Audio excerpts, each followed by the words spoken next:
구독, 알림 설정까지 부탁드립니다.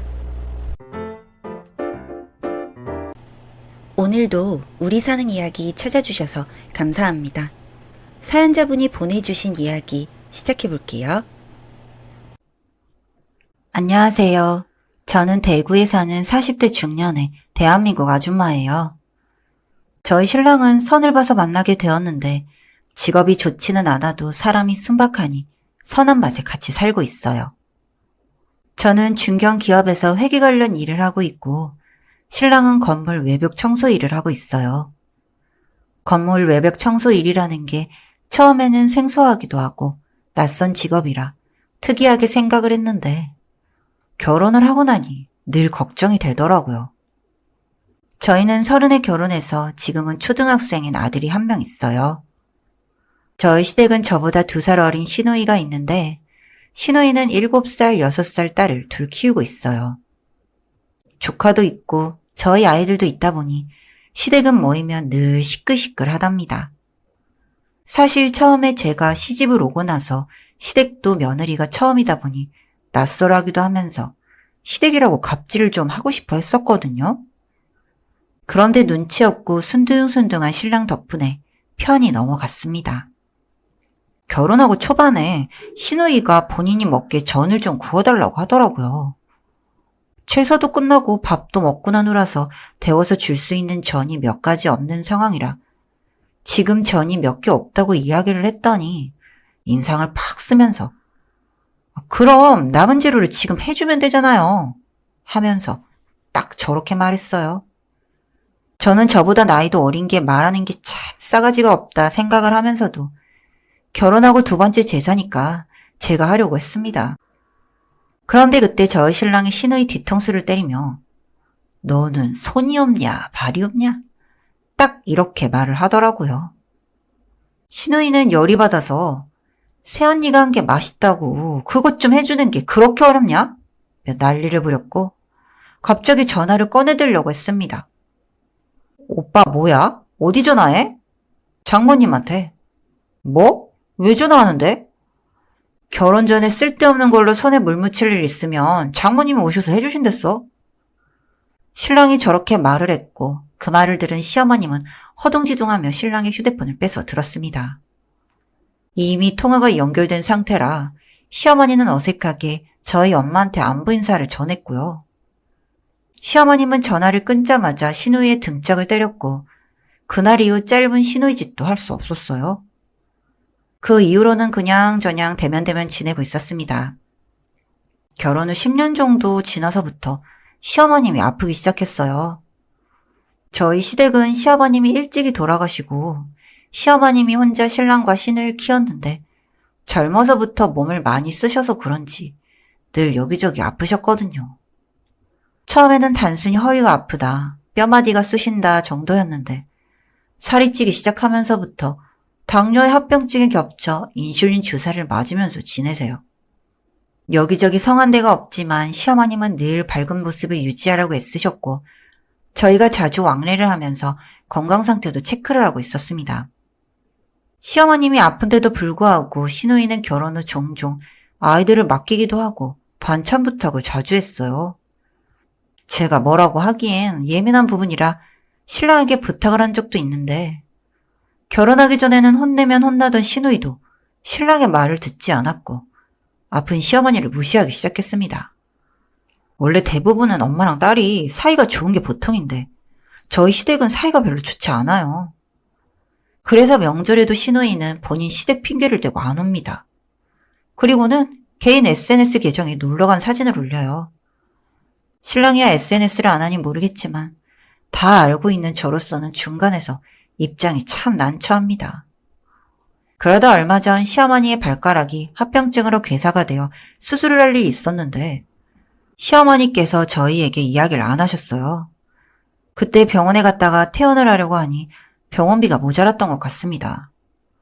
그래서 저와 신랑에게 연락을 했는데 저는 그때 마침 폰을 물에 빠뜨려서 사용할 수 없는 상태였고 신랑은 일의 특성상 전화가 오면 위험할 수 있어서 폰을 두고 일을 해요. 그래서 저희 둘 다 전화를 받지 못해 시누이에게 전화를 했는데 엄청 화를 낸 것 같았습니다. 나중에 퇴근 후 신랑이 시어머니에게 전화를 했을 때 시어머님이 속상해서 우셨다고 하더라고요. 큰돈도 아니고 그 이야기를 듣고 너무 화가 나서 다음날 휴대폰을 고치고 시누이에게 전화를 했습니다. 어제 어머니한테 얼마 보내주셨어요? 14만 원이요. 왜요? 다른 사람도 아니고 어머니한테 그 돈이 아까우셨어요? 뭐라고 말씀을 하셨기에 어머니께서 하루 종일 기운도 없으시고. 아, 됐어요. 새언니가 돈 보내줄 거예요? 엄마는 내일 돼야 준다던데? 보낼게요. 계좌 주세요. 저는 신우이에게 돈을 보냈고 왜 저렇게까지 시어머니를 싫어하는지 이해할 수가 없었습니다. 나중에 신랑에게 듣고 보니 신우이가 결혼을 하려고 했을 때가 있었는데 그때 시어머니가 반대를 했대요. 너무 어린 나이였고 그 사람의 미래도 확실하지 않은 사람이라. 그래서 그 사람과 헤어지고 지금 다른 남자를 만나 결혼을 했는데 이번에는 결혼을 반대할까봐 혼인신고를 먼저 해버리고 말을 했다고 합니다. 그런데 그런 결혼 생활 중에 문제가 생길 때마다 첫 번째 결혼하려던 남자랑 결혼을 막은 시어머니의 탓이라고 생각을 하는 거죠. 애가 둘인 사람이 어떻게 이런 단순한 문제로 본인 어머니를 미워할 수 있는지 이해가 안 되더라고요. 지금은 다른 남자랑 결혼해서 애까지 있으면서. 신랑도 타일러 보고 달래보려고 했는데 시누이는 이해할 마음이 없더래요. 그래서 가족이지만 거의 남처럼 지내고 있고 어찌되었든 시어머니에게는 아픈 손가락이겠죠. 그러다 얼마 전 시어머니가 기분이 너무 좋으시길래 무슨 일이냐고 물어봤더니 시누이가 데이트를 하자고 했대요. 재미있는 영화가 개봉했으니 같이 보러 가자고요. 신난 시어머님을 보고 저도 기분이 좋아서 용돈까지 챙겨드리며 잘 다녀오라고 말씀을 드렸는데 몇 시간 후 병원에서 전화가 왔습니다. 응급실에 시어머니가 실려왔다고요. 신랑과 저는 너무 놀라 응급실로 바로 달려갔고 시어머니는 쇼크로 누워있고 그 옆에서는 시누이가 떨면서 앉아 있었어요. 뭐야? 무슨 일이야? 엄마가 콜라 먹고 싶다고 해서. 무슨 말이야? 엄마 당뇨라서 콜라 먹으면 안 되는 거 몰라? 아, 그래서 안 된다고 말렸는데 엄마가 제로 콜라가 있다고 그거 조금만 먹는다고. 저희 시어머니가 의식을 찾을 때까지 병실에 입원시켜 경과를 지켜보고 있었습니다. 시어머니는 당뇨가 심하신 분이라 음식도 제한적으로 드시는데 이런 일이 있다는 게 너무 어이가 없었습니다. 그래도 딸이랑 극장에 갔다고 콜라에 팝콘을 드시고 싶으셨던 건가 하는 마음이 들면 또 짠하기도 하고요. 저는 시어머니의 짐이라도 좀 챙기러 시댁에 갔는데 시누이가 시어머니의 옷장을 뒤지고 있다가 화들짝 놀라며 뭘 떨어뜨리더라고요. 지금 뭐 하는 거냐며 물어보려는데 시누이는 바닥에 떨어진 파일을 주웠고 도망가려다가 저희 신랑의 손에 잡혔습니다. 시누이가 들고 있는 보험증서를 열어보니 시어머니 앞으로 꽤 큰 금액의 사망보험금이 있더라고요. 그때 싸한 걸 느꼈고 신랑이 그런 시누이를 막아섰어요. 네가 인간이야? 놔! 너만 없었어도 이거 다 내 거야. 너 청소할 때 내가 올라가서 줄을 끊어버려야 하는데. 뭐? 너 줄 끊을 거라고 내가. 시누이의 외침을 들은 저는 바닥에 떨어져 있던 강아지용 바리깡을 잡고 시누이의 머리 한가운데를 밀어버렸어요. 어린 날의 결혼 반대가 다른 가족들을 이렇게까지 미워하는 정당한 사유가 될 수 있는지 저는 잘 모르겠고 인간 같지가 않았습니다. 신랑이 놀라긴 했지만 저는 머리를 손으로 잡고 머리 껍데기까지 밀어버릴 만큼 밀어버렸습니다. 놀란 시누이가 욕을 하면서 저를 막으려고 했지만 저는 힘으로 누르고 정말 머리를 그지꼴로 만들어 뒀습니다.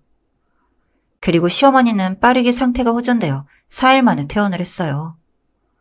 시어머님은 시누이의 머리를 보고 저에게 잘했다며 오히려 칭찬을 해주셨고 시누이를 호적에서 파버렸습니다. 아무리 딸이라도 자기를 죽이려 한 사람과 같이 지낼 수는 없었던 거겠죠. 지금은 저희가 시어머니를 모시고 살고 있고 식단 관리도 철저히 하고 있어요.